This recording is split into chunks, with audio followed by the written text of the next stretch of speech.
Beaucoup de jeunes veulent devenir influenceurs, influenceuses.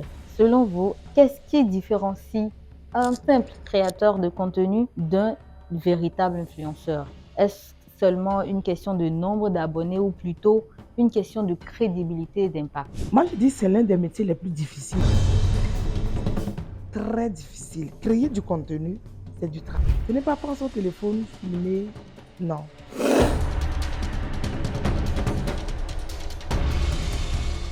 Être sur les réseaux sociaux, créer du contenu, ce n'est pas venir danser. Vous êtes dans le e-commerce il y a longtemps quand même. Est-ce que vous avez connu des échecs? L'entrepreneuriat est difficile. C'est très difficile. Respecter les personnes qui entreprennent, qui tiennent dans le temps. J'ai compris rapidement en fait que pour réussir, il faut trouver quelqu'un qui a traversé ce que tu es en train de faire et la personne te tient la main. Ça, j'ai compris avant de me lancer. Ce que je veux faire, je cherche toujours un mentor. Mais c'est pas aussi facile d'avoir un mentor, hein? Le mentor n'a pas ton temps, mais le mentor, le vrai mentor. Aujourd'hui, nous recevons une personnalité qui ne laisse pas indifférent dans l'univers du digital et de l'entrepreneuriat en Afrique. Elle s'est imposée au fil des années comme une référence dans le domaine de la visibilité en ligne et de l'accompagnement des entrepreneurs. À travers ses contenus, ses conseils et ses initiatives, elle montre qu'au-delà des réseaux sociaux, l'influence peut devenir un véritable outil de création de valeur. Notre invité est Sadiatou, plus connue sous le nom de Didi Choco. Avec elle, nous allons revenir sur son parcours, ses débuts, les choix qui l'ont conduite vers l'entrepreneuriat, sa vision du digital, mais aussi son engagement auprès des entrepreneurs.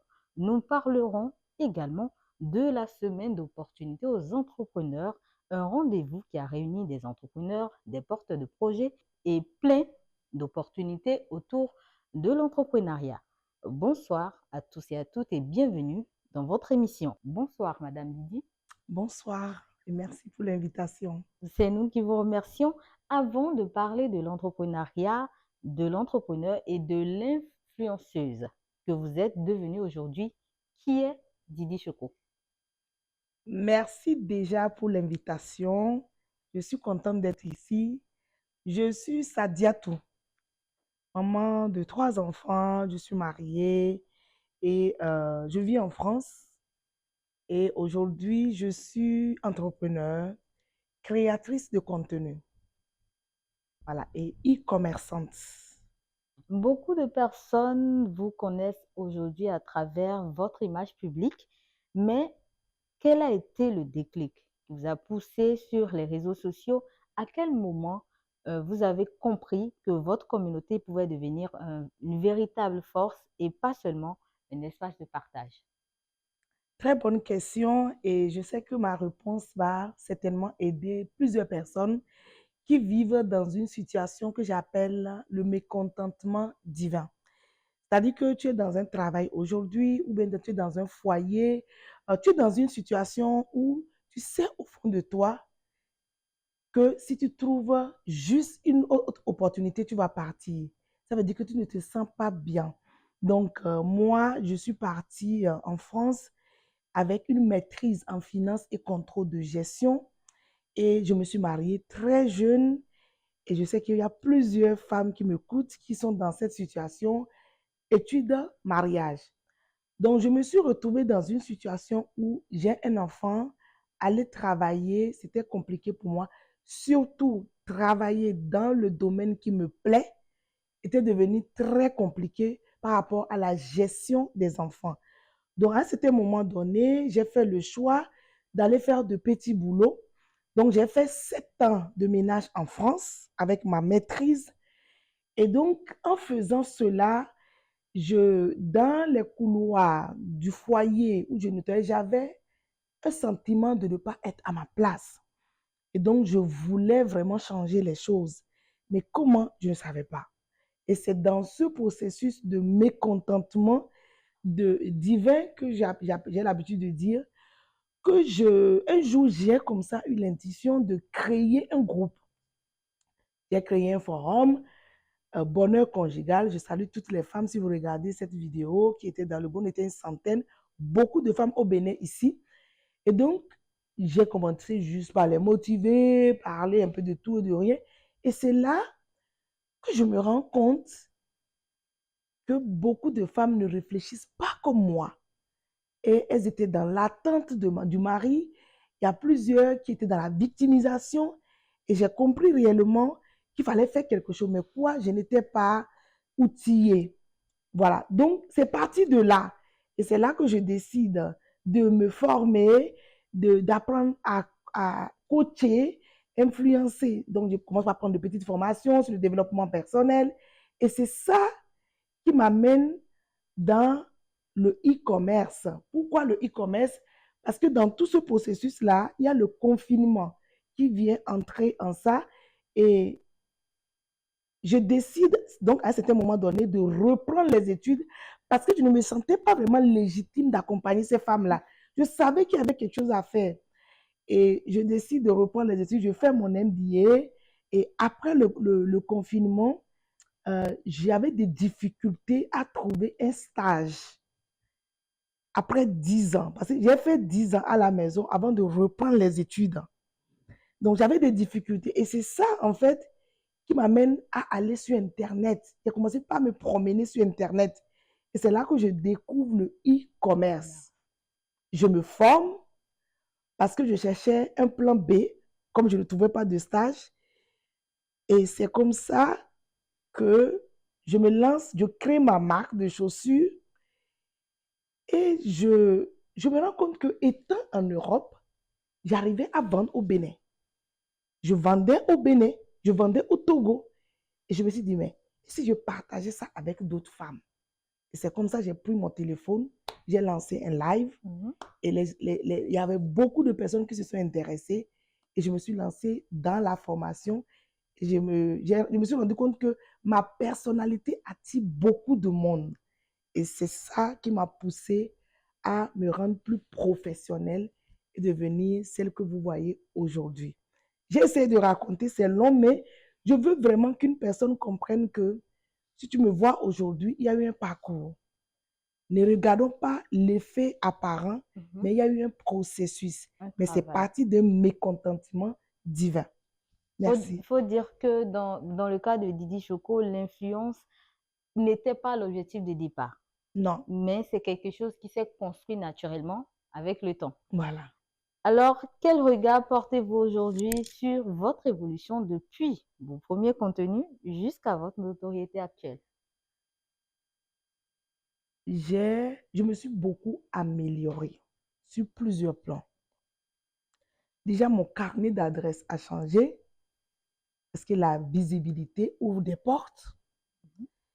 Et ma façon de communiquer a beaucoup évolué. Moi, je ne suis pas gênée de le dire. Avant, même jusqu'à aujourd'hui, je fais des fautes quand je parle, mais au début, j'étais complexée, j'étais dérangée. Vous savez, tu as parfois des choses à dire, mais parce que tu vas faire des fautes, tu es dérangée. Mais aujourd'hui, je suis plus à l'aise et je me suis engagée à m'améliorer à vie. Donc, voilà, ce que j'ai dit, je suis fière de moi aujourd'hui parce que j'impacte des personnes qui sont peut-être dans la même situation et qui ont perdu espoir. Beaucoup de jeunes veulent devenir influenceurs, influenceuses. Selon vous, qu'est-ce qui différencie un simple créateur de contenu d'un véritable influenceur? Est-ce seulement une question de nombre d'abonnés ou plutôt une question de crédibilité et d'impact? Merci, c'est une très très bonne question. Je sais que quelqu'un regarde cette vidéo et elle s'est dit, oui, je veux être sur les réseaux sociaux. Moi, je dis c'est l'un des métiers les plus difficiles. Très difficile. Créer du contenu, c'est du travail. Ce n'est pas prendre son téléphone, filmer. Non. Je m'assois, je réfléchis, je rédige avant de parler. Donc, être sur les réseaux sociaux, créer du contenu, ce n'est pas venir danser. Vous pouvez taper Didi Choco, Facebook, TikTok, Instagram, YouTube. mon numéro WhatsApp, suivez mes statuts. Je ne danse pas sur les réseaux sociaux, mais j'ai beaucoup d'impact, beaucoup d'influence. C'est la qualité de ton contenu. Et ça passe par la connaissance de ta cible. Il faut savoir exactement à qui tu parles, pourquoi tu parles à cette personne-là et quelle transformation, quel impact, quel changement tu souhaites vraiment que cette personne puisse avoir en t'écoutant. Et aussi, être sur les réseaux sociaux ne veut pas dire gagner de l'argent. Non. Tu peux être sur les... Déjà, pour gagner de l'argent sur les réseaux sociaux, il faut donner énormément. C'est ça que les gens ne comprennent pas. Pour gagner de l'argent, je répète, il faut donner. Donner, c'est quoi? C'est la valeur que tu apportes aux autres. Donc aujourd'hui, je suis auteur du livre Oser rêver grand, un livre que j'ai écoulé à plus de 3000 exemplaires en un an. Pourquoi? Parce que j'ai pris le temps, pendant un an, de faire comprendre à la femme de la diaspora et de l'Afrique que tu dois rêver grand. Tu dois apprendre à t'aimer. Et je les ai vraiment inculqués. Ça, quand le livre est sorti, ils ont trouvé légitime, en fait, même les hommes, d'acheter ce livre et de le lire. Donc, si je n'avais pas pris le temps de les éduquer, ils ne pouvaient pas acheter. Donc, créer du contenu, gagner de l'argent, demande de la patience, ta capacité à donner. Moi, je dis, pour moi, aujourd'hui, c'est le plus beau métier du monde.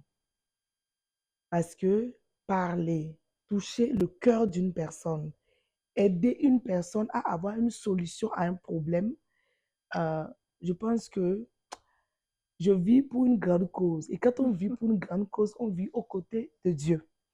Vous parlez de rêver grand, il faut dire que dans notre génération, la génération de 90, beaucoup rêvent, veulent évoluer, veulent avoir un certain niveau de vie, veulent changer, mais il y a toujours est-ce que je vais parler de manque de volonté ou de manque de motivation? Il y a toujours ces concours de circonstances-là ou ces problèmes de la vie-là qui quand même retardent ou empêchent les gens à se lancer réellement dans leur projet. Qu'est-ce que vous pouvez leur dire?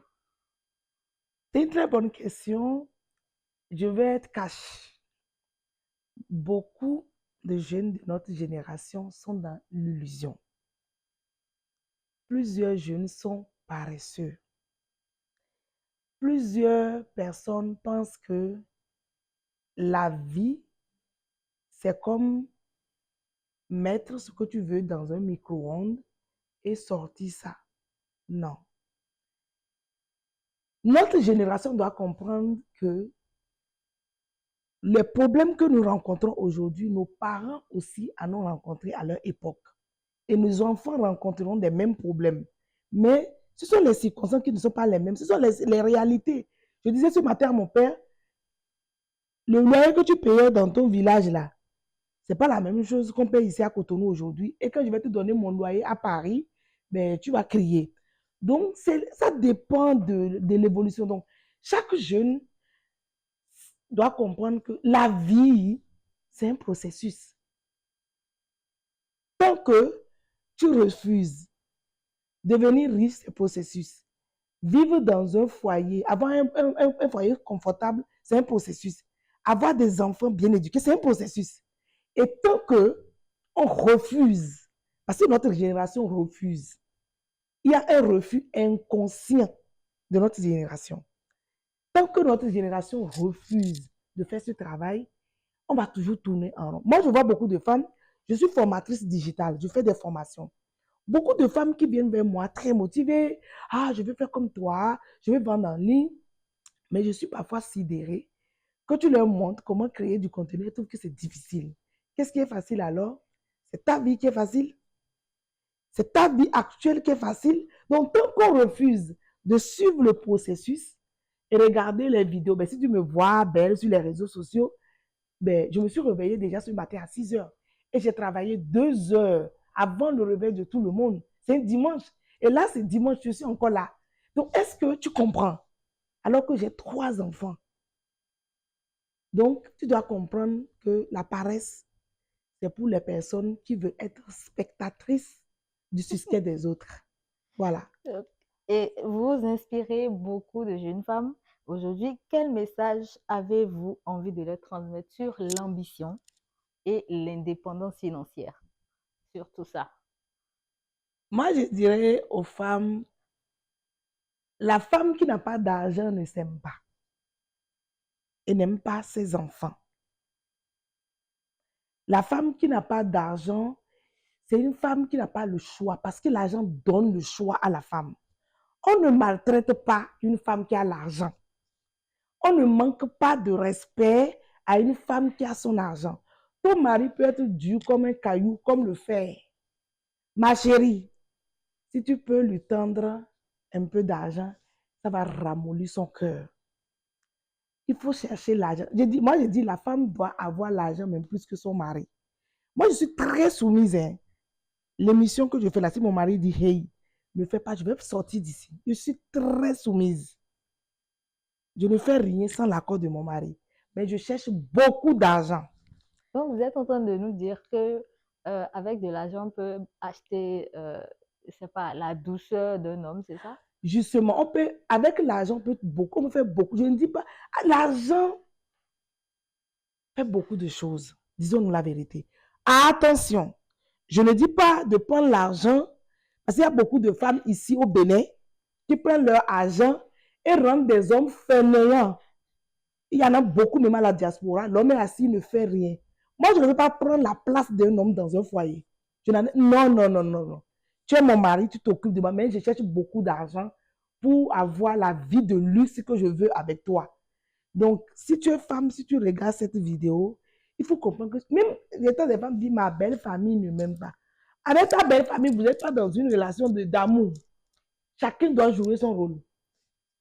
Ma chérie, tu as l'argent, belle famille. S'ils ne t'aiment pas, ils vont t'aimer forcé. Parce que vous n'êtes pas dans une relation. Moi, je dis, ta belle famille n'est pas obligée de t'aimer et tu n'es pas obligé d'aimer ta belle famille. Mais si tu as l'argent, ma chérie. Donc voilà le message que vous, les femmes qui sont dans des foyers et vous jouez aux victimes là. Au mari, il y a des femmes caviar 5 étoiles qui sont dehors. Ils vont prendre, ils vont partir. Et vous aurez que vos yeux pour pleurer. Il va rien se passer. Le soleil va se lever à l'est. Il va se coucher à l'est, à l'ouest. Vous êtes également reconnu dans le e-commerce, dans l'entrepreneuriat. Comment êtes-vous passé du monde de l'influence à celui des affaires? Ou c'était les affaires, ensuite l'influence, et pourquoi précisément le e-commerce? Ok, très très bonne question. Comme j'ai expliqué au début, je me suis lancée en ligne parce que après mes études, après mon diplôme, je cherchais du stage, je ne trouvais pas. Je cherchais une porte de sortie. Et comme j'ai toujours aimé le commerce, c'est dans mes promenades sur Internet que je tombe sur le e-commerce, quoi. Et donc, j'ai décidé de mettre en place une boutique en Afrique et de vendre quoi? Les chaussures de grande pointure parce que moi-même, j'ai des problèmes à trouver des chaussures. Et c'est comme ça que je me suis lancée dans la vente des chaussures de grande pointure. Aujourd'hui, on a un showroom ici à Cotonou, à côté de l'Étoile Rouge, où nous vendons des chaussures de grande pointure, 37 jusqu'à 48 ans. Voilà. Donc, c'est après, quand j'ai commencé par vendre les chaussures, je me suis rendue avec mon histoire de mon groupe, là, je me suis rendu compte que beaucoup de femmes ignoraient en fait ce que je faisais. Et j'ai décidé de partager ça avec elles. C'est ça qui m'a amené sur les réseaux sociaux. Donc, l'influence est venue comment? J'ai remarqué que beaucoup de femmes s'identifiaient à moi. Je suis en Europe, j'arrive à vendre en Afrique, je suis en Europe, j'arrive à faire des choses. Donc, elles se disent que voilà. Donc, j'ai décidé de commencer par les enseigner. Et c'est comme ça que je me rends compte que beaucoup de femmes se plaignaient beaucoup de leur situation. Et je ne comprenais pas. Parce que moi, je me suis mariée jeune. J'ai fait 7 ans de ménage. J'ai 3 enfants. Je vis en France. Je n'ai pas de femme de ménage. Je n'ai rien du tout. Je fais beaucoup de choses, mais je ne comprenais pas pourquoi des femmes sont assises ici en Afrique avec domestiques, paresseuses, fainéantes, partisanes de moins d'efforts, avec le mari qui paye le loyer. Elles oublient que les parents ont payé leur scolarité pour qu'elles puissent aussi apporter quelque chose dans la famille et même pour la société. Oui. Et ça m'a tellement révoltée. Et j'ai décidé, vraiment, j'ai pris la ferme décision d'impacter. Et c'est là que j'ai écrit mon livre Oser rêver grand. Il n'est jamais trop tard pour recommencer. Un livre dans lequel je raconte mon parcours de mariage, maternité, arrivée en Europe, perte de confiance en soi. Comment est-ce que me suis lancée dans l'entrepreneuriat? Et c'est ça qui a créé l'impact. Parce que quand tu lis ce livre, tu te fâches contre toi-même en tant que femme. Donc, l'impact est venu là. Donc, moi, je dis, c'est ce livre qui a fait mon succès sur les réseaux sociaux. Le livre Oser rêver grand, que j'invite toute personne ici à lire. Achète ça pour ta femme, mon ami. Vous parlez tout à l'heure de manque de confiance en soi. Est-ce qu'à un moment de votre vie ou à un moment de votre parcours, c'est arrivé que vous perdez confiance en vous? Pourquoi? Oui. Déjà, je veux dire à toutes les personnes qui me regardent que je suis timide. Je suis une femme timide. Les personnes qui me reconnaissent, vous pouvez témoigner si vous regardez la vidéo. Je suis timide. Et deux, mon entrée dans le mariage, je suis rentrée dans le mariage avec beaucoup d'illusions. Et ce n'était pas bien préparé. Et ça a failli gâcher ma vie. Parce que j'ai failli m'éteindre. Comme beaucoup de femmes se sont éteintes aujourd'hui dans des relations. Donc, j'ai perdu confiance en moi. Pourquoi dans le mariage, à un certain moment donné, je le raconte très bien dans mon livre, je l'explique très clairement. Pourquoi? J'ai fini mes études, j'étais en 3e année quand je me suis mariée. Je finis la 4e année, je fais mon enfant. Je me retrouve à la maison, pas de travail, je suis nourrie, il me fait tout en fait. Et donc, l'homme, c'est comme ça, il a le contrôle sur toi. Et la famille aussi, malheureusement, te lâche. C'est ça le problème. Beaucoup, les parents arrêtaient de faire ça. Beaucoup de parents, dès que tu es avec un homme, tu es avec ton mari, ils te laissent.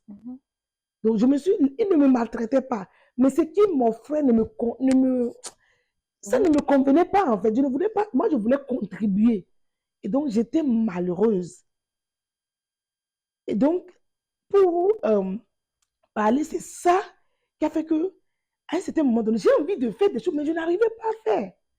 Et ok, quand tu vas voir la famille, quand toi tu as un mari, toi tu as la chance d'avoir un mari, j'ai une tante qui me dit que oh, toi tu as trouvé un mari qui a construit une maison, qui t'a mis dans la maison, tu es en train de dire quoi? Tu es ce ton-là. Et je ne comprenais rien de tout ça. Et ça a fait que j'ai perdu confiance en moi. Et je quitte là encore, j'arrive en Europe catastrophique. J'arrive en Europe, je fais mon 2e enfant, je me retrouve à la maison, pas de garderie et je n'arrive pas à travailler. Et je suis restée pendant 5 ans dans cette situation. Et c'est ça qui a perdu, mais j'ai décidé un jour de changer les choses. J'ai décidé d'aller faire le ménage. C'est pour ça que j'ai fait 7 ans de ménage en France. Votre première expérience entrepreneuriale a été le e-commerce. Qu'est-ce que cela vous a appris? Bonne question. Si tu es femme, si tu m'écoutes, tu dois vendre en ligne. Le e-commerce a changé ma vie. Je suis ici devant vous parce que j'ai vendu les chaussures sur Internet. Donc, le e-commerce, c'est quoi? Parce qu'il y en a peut-être qui ne comprennent pas. C'est que tu prends ce téléphone et tu mets ça sur Internet et tu as des inconnus. Ce n'est pas la famille. Des personnes qui t'ont jamais vu, qui te contactent, qui disent « je veux ». Ce produit-là. Et oui, et que tu as un stock sur place et que tu vends. Aujourd'hui, tu peux vendre ça avec la publicité Facebook ou bien les vidéos de TikTok. Donc, ça m'a beaucoup appris dans le sens où j'ai vu que l'Afrique, c'est un marché important. L'Afrique, là, c'est un marché important. Et ça, je ne savais pas que j'étais en Europe. Donc, si tu es de la diaspora, il faut venir manger ta part du gâteau ici. Si tu es en Afrique, tu dois manger ta part du gâteau. Beaucoup d'entrepreneurs ont de bons produits, mais restent invisibles. Est-ce que savoir communiquer est devenu aussi important que savoir produire? Savoir produire, j'y arrive aujourd'hui.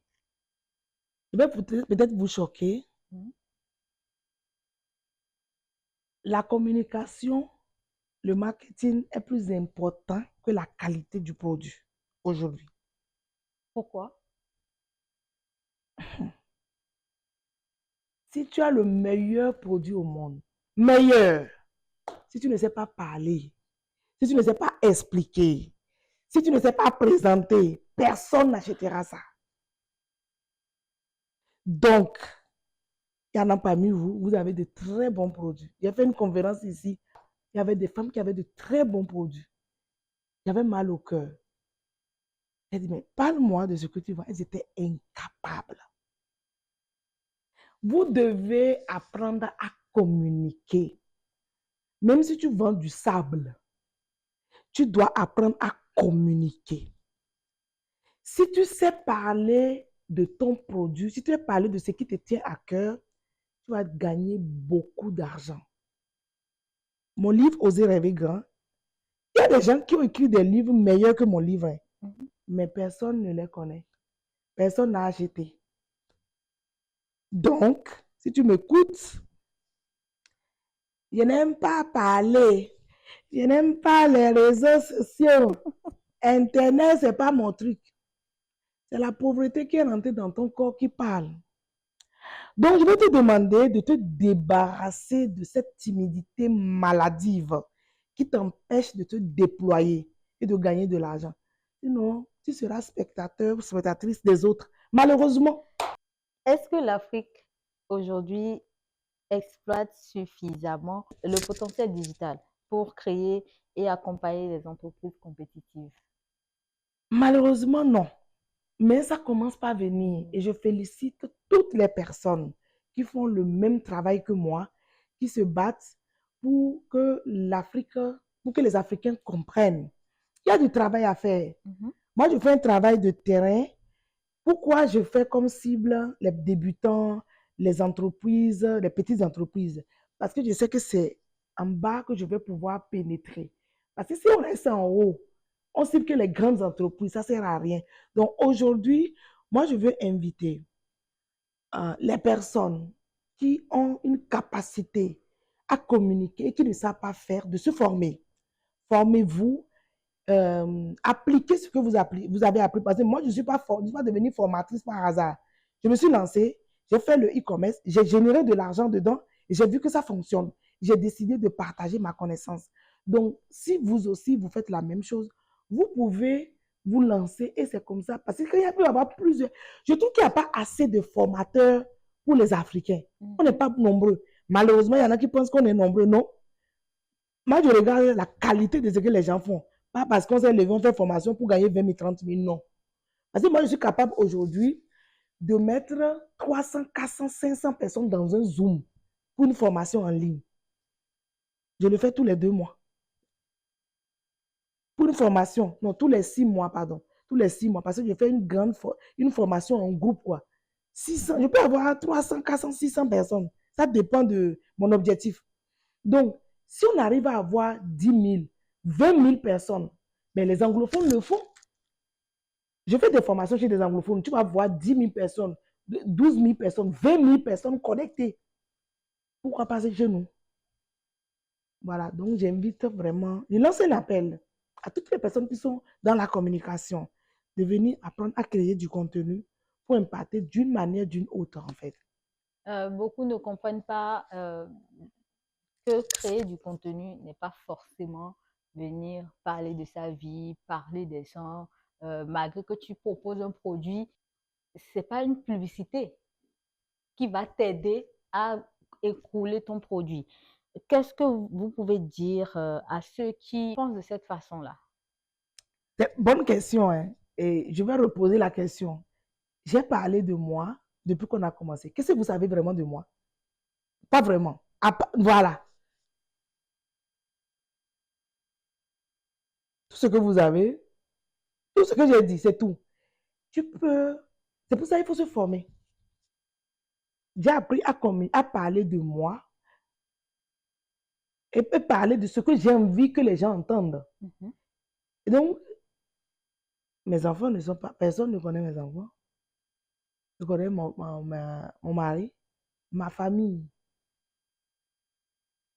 Personne ne connaît, toute ma famille est là, ici au Bénin et au Togo, mais on ne connaît pas ma famille. Donc, il faut que les gens, la peur là, c'est l'ignorance qui crée la peur. Si tu comprends les codes, tu ne vas pas avoir peur. Donc, lancez-vous. Et ce n'est pas aussi... Venez sur Internet. Par exemple, quand j'ai écrit mon livre, il y a beaucoup de personnes qui ont paniqué. Ah, Sadia, tu es divorcée. Qu'est-ce qui s'est passé? pourquoi tu parles de ton mari? Pourquoi tu écris un livre où tu parles de ton mariage et tout? J'ai dit, mais prends le livre, lis. Ah, ton mari a accepté que tu écris des livres. Non. En fait, ce sont des idées arrêtées qui empêchent, des croyances limitantes. Je parle de mon mariage, mais je parle pour changer la vie d'une personne. Je ne m'expose pas. Même mes frères ici, les gens ne connaissent pas ma famille si je ne les dis pas. Donc, n'ayez pas peur.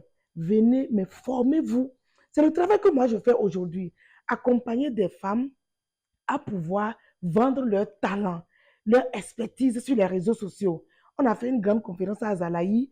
Astou Batoko, Astou, voilà, elle s'est positionnée parce qu'elle a quitté le salariat. Il y a Emium qui fait la gestion des finances, parce que des finances personnelles, parce que c'est un talent naturel qu'elle a. Et j'ai identifié ça en elle. Et c'est ça qu'elle vend aujourd'hui sur les réseaux sociaux. Il y a Lucie qui fait du copywriting. Elle fait son doctorat, elle n'a même pas d'argent. Elle était là dans la galère. J'ai dit, mais arrête-moi tout ça. Elle est tombée sur une de mes vidéos. Elle a dit, les intellectuels pauvres, venez m'écouter. C'est vous qui détruisez l'Afrique. Et celle-là dit, franchement, ça l'a captivée. Et aujourd'hui, après 2 ans, elle a été conférencière avec moi, qu'on a animé ensemble à. Donc, est-ce que ces femmes-là parlent de leur couple? Non. Mais au début, beaucoup d'entre elles avaient peur. Qu'est-ce que mon mari va dire et tout. Mais c'est avec le coaching. Le coaching, c'est quoi? Accompagner une personne à se déployer. Je ne fais pas ça à ta place, mais je t'aide en fonction de tes réalités à devenir la meilleure version de vous-même. Donc, je vous invite à vous former. Je vous invite à prendre des accompagnements. Payez pour changer ce qui vous tient à cœur. Moi, j'ai payé 8 000 € pour apprendre à faire le coaching. Oui. Parce que quand les gens me voient, ils pensent que je n'ai... Non, ce n'est pas par hasard. Avant de prendre ma caméra et de commencer par faire la formation en ligne, j'ai payé une formation sur le coaching, 8 000 €. C'est que je vous dis, il y a 6 ans. Vous avez sûrement que vous avez fait des programmes ici en Afrique. Qu'est-ce que vous pouvez nous raconter? Est-ce qu'il y a des anecdotes de femmes qui sont quand même revenues témoigner? Faites un tour sur mes pages Didi Choco, partout. Des interviews. Plus de 1000 femmes ont été transformées. C'est-à-dire que j'ai pris des femmes qui n'avaient pas 100 000, qui aujourd'hui ont des boutiques. J'ai pris des femmes qui n'avaient pas 1 million, qui font des conteneurs aujourd'hui de la Chine vers l'Afrique. Je prends Epiphanie en Côte d'Ivoire, Stéphanie au Togo, Lisée au Togo. Je ne peux pas citer en fait. Elles sont nombreuses. Et aujourd'hui, mon combat, quand on me pose la question, quel est ton rêve le plus fou? C'est de voir les femmes très épanouies dans leur foyer avec beaucoup d'argent. C'est mon rêve. Et ça, j'ai commencé ce travail et c'est que le début. Vous êtes dans le e-commerce il y a longtemps quand même. Est-ce que vous avez connu des échecs? Comment vous avez pu surmonter ça et vous relever? Beaucoup de personnes, là, je vais entreprendre, je vais gagner de l'argent. L'entrepreneuriat est difficile. C'est très difficile. Respectez les personnes qui entreprennent, qui tiennent dans le temps. Ça, je veux que chaque personne qui est dans l'illusion, oh, je suis fatigué de mon patron, je vais quitter. Il faut quitter dans l'illusion. L'entrepreneuriat, c'est difficile, mais ça rapporte gros. Moi, j'ai beaucoup perdu. Beaucoup d'argent. J'ai perdu un jour 10 000 $ dans une commande de chaussures que j'ai fini par mettre à la poubelle. J'ai fait même une vidéo sur Facebook qui a fait beaucoup de... Parce que quoi, ça fait partie des erreurs de débutants.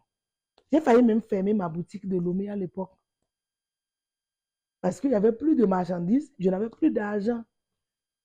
Tout l'argent que j'avais là, j'ai mis ça dedans. Les chaussures sont arrivées, les semelles se cassaient, ça partait dans tous les sens. Je me suis levée, j'ai dit, il y a mon nom sur ça, s'il vous plaît, mettez-moi ça à la poubelle. C'est Dieu qui donne l'argent. Je sais mon cœur, je me bats encore pour chercher. Mais à l'époque, je me suis donné l'objectif de tenir 6 mois pour chercher encore l'argent. Je ne veux pas faire de crédit, mais je veux me battre pour regrouper un peu d'argent encore et recommencer. Aujourd'hui, on a des showrooms. 10 000 $, c'est la plus grande Oui, somme oui, que oui, vous avez oui. perdue. Oui, la plus grande somme que j'ai perdue. J'ai pris des formations en ligne, ça ne s'est pas bien passé et tout. Mais en termes de e-commerce, c'est les 10 000 $ de chaussures commandées à l'achat. Quelle a été votre plus grosse réussite en entrepreneuriat? Je dirais l'impact que j'arrive à avoir sur la transformation des femmes. C'est la plus belle chose. Quand je les regarde, je suis heureuse. Je suis fière de moi. Et je me dis, je ne suis pas venue sur la terre juste pour un passage. Je suis là pour... Je suis en mission. Pour moi, c'est la plus belle chose que j'ai pu faire depuis mon lancement. Et je dirais aussi, l'entrepreneuriat m'a permis d'avoir du temps pour mes enfants. Aujourd'hui, actuellement, je suis à Cotonou avec mes enfants. Voilà. L'entrepreneuriat m'a permis de pouvoir passer du temps avec mes... Parce que mes enfants en France mangent à la maison, ils déjeunent à la maison. Donc, ça fait partie des choses que moi, je dirais que j'ai le plus... Aujourd'hui, mes enfants rentrent à la maison pour prier. Il y a beaucoup de parents qui payeront même pour pouvoir avoir ça en France. Ce n'est pas donné. Ils rentrent à la maison, on prie ensemble, ils repartent. Donc, pour moi, c'est ma plus belle. Ça fait partie de mes réussites, en fait. Quel conseil auriez-vous aimé recevoir lorsque vous commenciez votre parcours? Est-ce que vous auriez aimé avoir un mentor qui vous a suivi ou qui vous a prodigué des conseils quand même pour vous permettre d'évoluer dans le milieu? Il y a des choses que j'aurais aimé savoir. Mais en toute sincérité, avant de me lancer, j'ai lu beaucoup de livres. Et c'est ça qui fait que quand les gens lisent mon livre Oser rêver grand, ils ont autant d'impact. J'ai lu plus de 15 livres, développement personnel, business. Et j'ai compris rapidement en fait que pour réussir, il faut trouver quelqu'un qui a traversé ce que tu es en train de faire et la personne te tient la main. Ça, j'ai compris avant de me lancer. Et donc, sur tout ce que je veux faire, je cherche toujours un mentor. Mais c'est pas aussi facile d'avoir un mentor, hein? Les mentors sont là. Vous savez, quand je voulais commencer, après avoir lu un livre, j'ai pris un rendez-vous avec une dame et je lui ai demandé comment avoir un mentor. Elle m'a répondu, le mentor n'a pas ton temps, mais le mentor, le vrai mentor, la personne qui connaît, qui veut transmettre, la personne qui connaît, qui est riche, a toujours envie d'aider. Donc, c'est à toi de te démarquer pour que ces personnes-là puissent te repérer. Donc, si tu veux avoir un mentor, soit si la personne a une formation, rentre dans sa formation. Si la personne a une activité, rentre dans le corridor, rentre dedans. Et ça te permet d'être proche de cette personne-là. Et moi, ça m'a permis vraiment d'avoir des personnes de qualité autour de moi. Ouais. Il y a une personne qui m'a vraiment aidé, vraiment. Je salue au passage. C'est une personne qui m'a identifié sur les réseaux sociaux, mais elle m'a croisé dans un groupe que je ne vais pas rentrer dans les détails. Et cette personne, aujourd'hui, elle a contribué énormément. Je ne dirais pas un mentor, mais c'est plus qu'un mentor. C'est que mes pas, tous les pas, même ce que je fais ce matin-là, il a toutes les informations. Donc, on peut avoir un mentor par la qualité. Moi, j'ai eu des mentors par la qualité de mon travail, par mes résultats. Moi, j'ai été contactée par des personnes immensement riches qui ne sont pas sur les réseaux sociaux pour dire tu fais un travail exceptionnel. J'ai été conseillée pour dire fais ça, fais ça, fais ça. Par rapport au potentiel que tu as, c'est ce que tu dois faire. Je salue, il y a une dame qui est multimilliardaire qui m'a contacté et qui m'a dit, avec ton influence, voilà ce que tu dois faire pour pouvoir grandir. Mais une personne comme ça, je fais comment pour avoir son numéro? Si elle ne m'avait pas vu sur les réseaux sociaux, et aujourd'hui, elle est dans mon téléphone, je discute avec elle, elle me donne les codes, elle me donne les secrets de certains business que toi, par exemple, qui n'est pas visible, tu ne connaîtras malheureusement jamais. Donc, la visibilité va te donner les bons mentors. La qualité de ton travail te donnera des mentors. Et ton comportement, ton humilité. Pour mentorer une personne, moi, je dois voir ton effort. Je ne traite pas avec les paresseux. Donc, si tu veux être proche de moi, déjà, rentre déjà dans une de mes formations et travaille. Il y a des personnes qui ont payé mes formations de 50 euros, d'autres des formations qui sont plus chères. Mais même, il y a une dame au Togo qui a suivi une formation de 10 jours, 50 euros, je pense. Mais je l'accompagne aujourd'hui. Pourquoi? Parce qu'après les 10 jours, la dame a appliqué ce que je lui ai enseigné. Et ça me donne la joie de voir. Elle vend des escargots. Elle vend des escargots au Togo. Elle envoie ça partout. Elle envoie ça au Canada. Après la formation, je lui ai montré comment elle peut communiquer, elle peut faire les vidéos et comment elle peut expédier. Et elle fait ça aujourd'hui. Elle est salariée. Mais c'est une personne que je suis vraiment comme le lait sur le feu. Parce que je sais que cette femme-là, sa transformation va impacter une autre personne. Et sa lumière va rejaillir sur les autres. Donc, pour que je travaille avec toi, tu dois bosser. Je ne veux pas les paresseux. Vous avez participé à la semaine d'opportunités aux entrepreneurs, même en tant que panéliste, 5 jours pendant lesquels vous avez discuté avec beaucoup d'entrepreneurs. Quelle était la plus grande difficulté des entrepreneurs? Oui, oui, très bonne question. Je suis formatrice digitale spécialisée e-commerce et visibilité.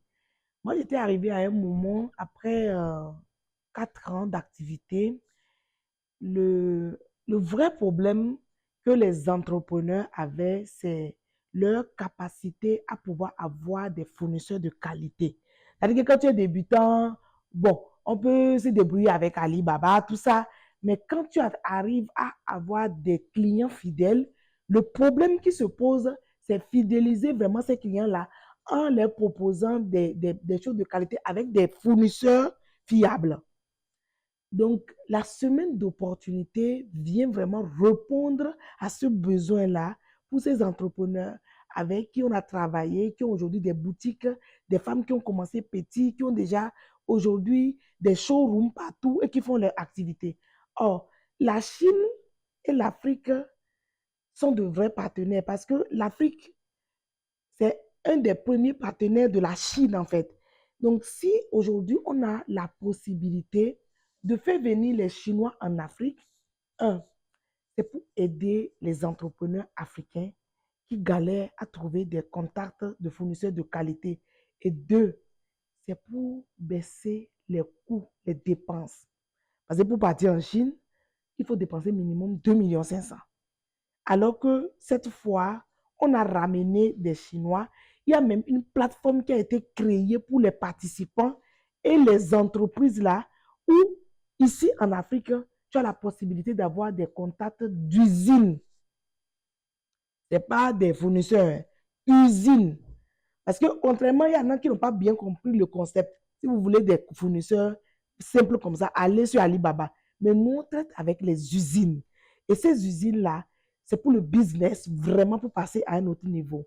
Donc, la SOE, vraiment, vraiment comme son nom le dit, c'est pour répondre à ces problèmes, à ces préoccupations des entrepreneurs partout. Et la beauté de ça, c'est quelque chose qui va au-delà du Bénin.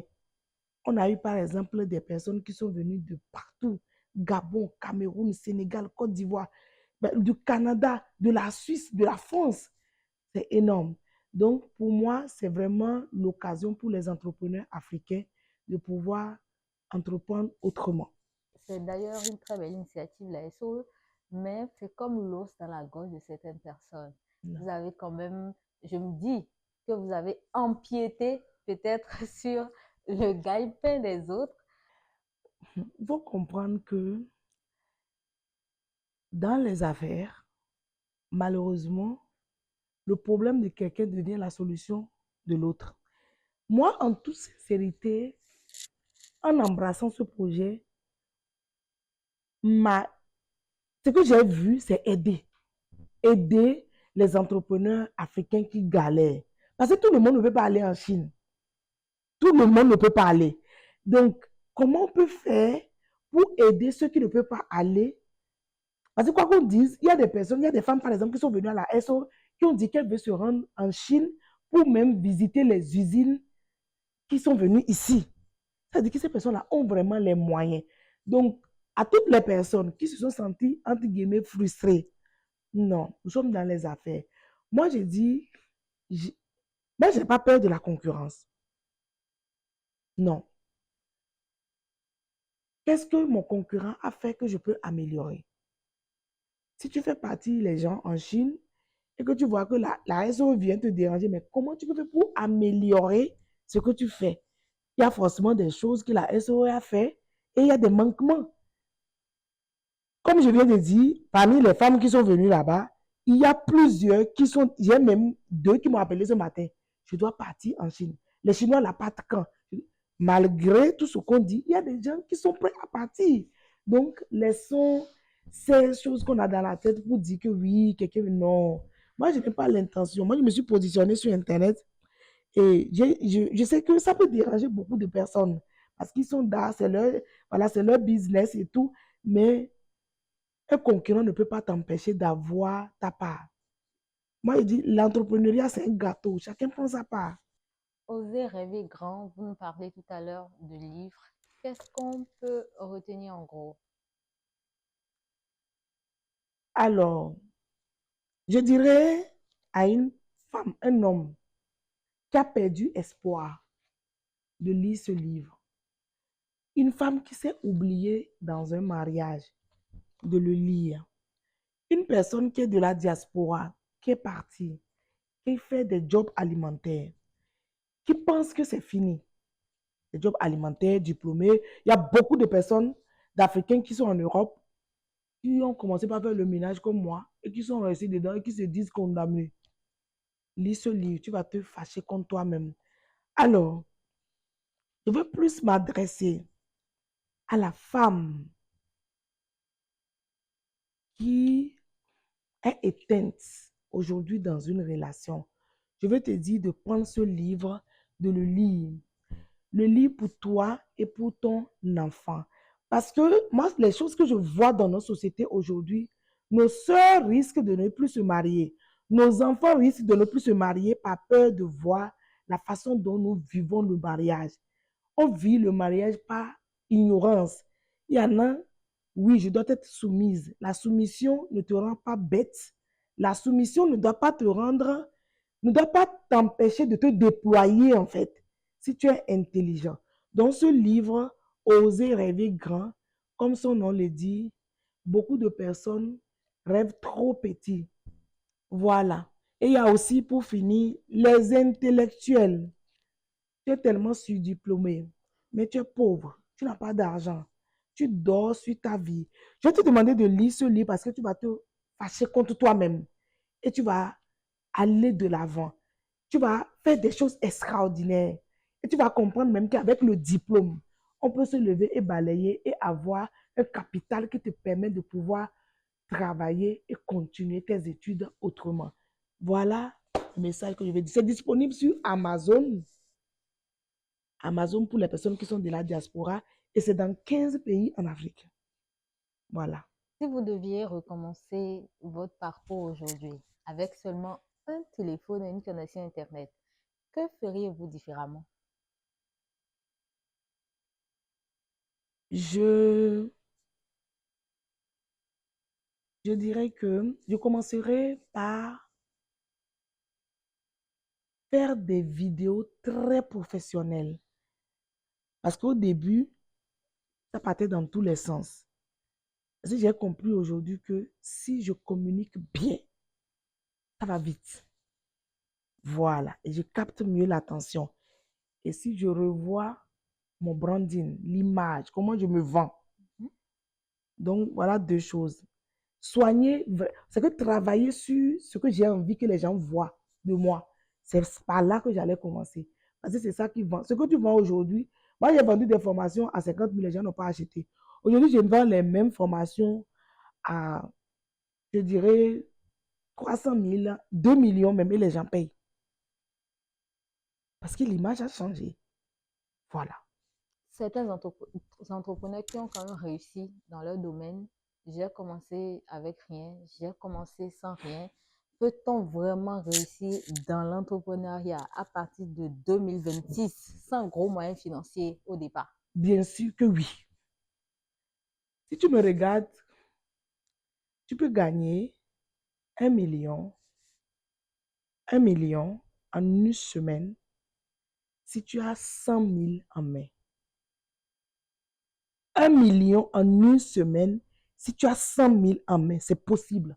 Pour quelqu'un qui n'a pas l'argent, comment cette personne va trouver les 100 000 avant de trouver les 1 million? Si je prends une ménagère qui ne peut même pas se permettre de dépenser 1 000 francs la journée. Quand on est pauvre, on doit arrêter de trier. Quand tu n'as pas d'argent, là, ménagère, ça lui coûte quoi de venir nettoyer ce studio et de gagner 5 000? Ça lui coûte quoi de toquer dans une maison ce matin et d'aller faire le ménage et de gagner 10 000? Parce qu'il y a des personnes qui ont besoin de ça. Ça lui coûte quoi de aujourd'hui c'est dimanche, d'aller se mettre devant une église et dire, j'ai envie de travailler, j'ai un projet, j'ai besoin de 100 000, je ne veux pas qu'on me donne, je veux travailler toute la semaine prochaine. Le reste, c'est la paresse. Va là-bas, prends un bout de papier, écris ton numéro, ton nom, et tu distribues à la sortie d'une église. D'ici le soir, ton téléphone va sonner. Et en une semaine, tu peux mettre de côté 100 000 si tu travailles de façon acharnée. Donc, afin de je n'ai pas d'argent, on ne cueille pas l'argent sur un arbre. Donc, toutes les personnes qui racontent ces bêtises-là, j'ai dit non, stop. C'est ça qui fait que l'Afrique est dans la médiocrité.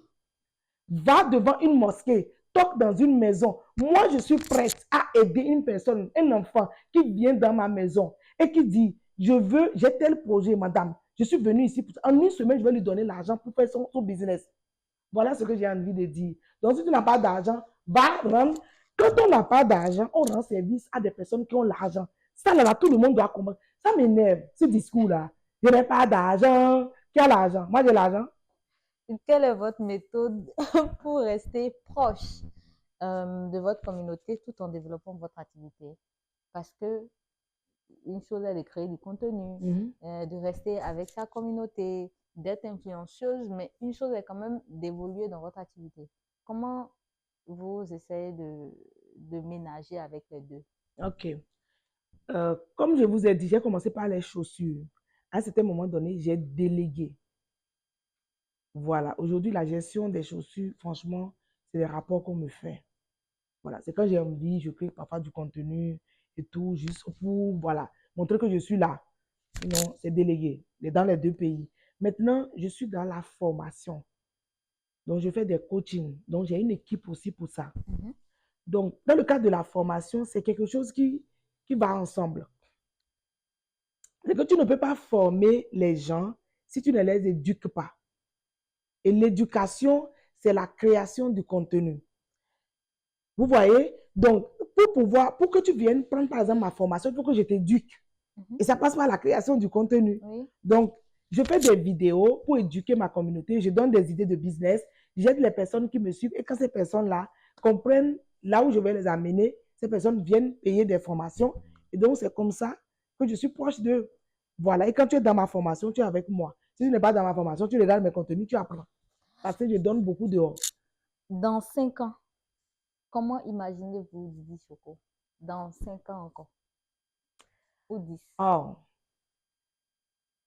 J'ai déjà mon plan, mais je vais donner une partie. Dans 5 ans, pour ce qui fait vraiment battre mon cœur, je veux multiplier des Didi Choco dans plusieurs pays en Afrique. Voilà, j'ai commencé par le Bénin. Il y a déjà 3 ici. Dans 5 ans, je vais avoir 1000 femmes qui font ce que je fais. Et vous allez voir, les femmes ne vont plus pleurer. Il va y avoir moins de problèmes dans les couples. Et les enfants seront plus... Les garçons seront plus cool. Parce que les problèmes qu'on a dans la société aujourd'hui, ce sont les manquements dans les couples qui créent... Parce qu'un homme qui maltraite une femme, c'est parce qu'on ne lui a pas donné de l'amour. Mais si tu es femme, tu as de l'amour. Tu vas donner de l'amour à tes enfants. Mais si tu n'as pas d'argent, tu vas insulter ton mari du matin jusqu'au soir. Donc, ça va faire qu'il va y avoir beaucoup de joie dans notre société. Et les femmes seront, il y aura beaucoup de Didi Choco partout en Afrique. Et je viendrai, mon rêve en fait, encore, c'est une fois par mois, aller dans des pays, faire des conférences avec des milliers de femmes. Quelle phrase pourrait résumer votre philosophie de la vie? Une phrase. Ose rêver grand. Quel est votre message de fin pour ceux qui vous suivent? Déjà, merci à vous de permettre à des personnes qui regardent ce message, cette vidéo, de me connaître. Je veux juste dire à une femme, tu as le contrôle de ta vie. C'est toi qui as le volant de ta vie. Mais tout dépend de toi. Et une femme épanouie, ce sont des enfants épanouis. Je veux te demander, ma sœur, apprends à t'aimer. Développe un égoïsme, entre guillemets, positif. Apprends à avoir confiance en toi en écoutant l'histoire des femmes qui l'ont fait. Change ton environnement tout en étant dans ton environnement en lisant. Je ne te dis pas de quitter ton mari, mais tu peux vivre avec un homme dans un environnement toxique et fermer complètement tes oreilles à ce qui est toxique. Ça passe par la reprogrammation mentale. Si tu passes à ce niveau, tu seras inarrêtable. Et tu peux exploiter ton potentiel. Et le monde va entendre parler de toi. Et l'Afrique entendra parler de toi. Tu pourras vraiment vivre ta destinée. Je dis aux femmes, Dieu va se fâcher même contre toi parce qu'il t'a donné un talent, un potentiel. Mais tu as refusé de façon inconsciente de te déployer, utiliser ça toi-même et partager ça avec le monde. Internet, le téléphone que tu tiens, ça peut te permettre de gagner beaucoup d'argent. Quand je dis beaucoup, je ne suis pas les vendeurs d'illusions sur Internet. Hein. Ce téléphone, j'ai dit tout de suite que tu peux prendre 100 000 et gagner 1 million. Je vais passer par là pour parler de la puissance du marketing des réseaux. Beaucoup d'entre vous ne comprennent pas le marketing des réseaux. Le marketing des réseaux, vous ne comprenez pas. Je vais laisser mon contact. Tu peux prendre 100 000 et gagner 1 million en une semaine, juste par la recommandation. Si tu as encore un téléphone, ça va encore plus vite. Forme-toi, apprends à vendre un produit et lance-toi dans quelque chose à la maison. Moi, quand je vois une femme aujourd'hui qui sort de la maison à 7 heures, qui rentre à 19 heures, ça me brise le cœur. Pour 100 000, pour 200 000, tu peux gagner ça à la maison. Merci Didi Choco pour cet échange riche. À travers votre parcours, vous démontrez que l'influence ne se limite pas à la visibilité, elle peut devenir un véritable levier d'entrepreneuriat, de création d'opportunités et de transformation sociale. Merci à nos téléspectateurs de nous avoir suivis. À très bientôt pour un nouveau numéro de votre émission.